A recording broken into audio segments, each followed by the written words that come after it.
device. They cannot swallow the capsule like they would other capsule medications. It will not do them any good if it has to go through the stomach and be dispensed out into the body.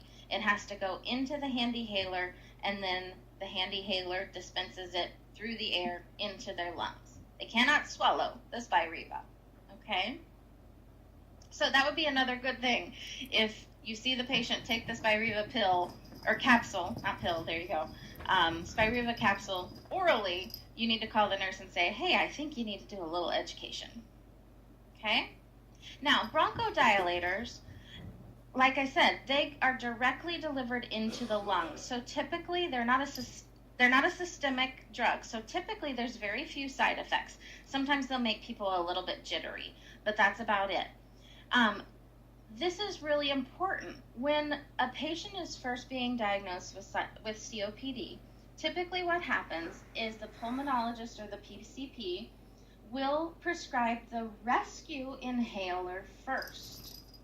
And then, if a patient has to use the rescue inhaler more than twice a week, they'll prescribe the long-acting drug.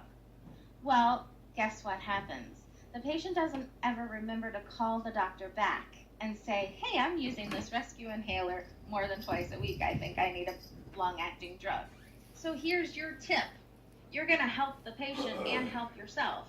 If you make that call to the doctor and say, hey, doc, Mrs. Smith is using her rescue inhaler like 5 or 6 times a day. I think it's time for you to see her and put her on a long-acting drug.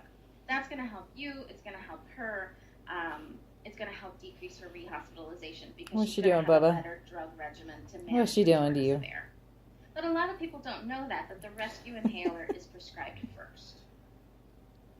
Now, the next drug that they're going to be on is an anti-inflammatory agent. It's just what it sounds like.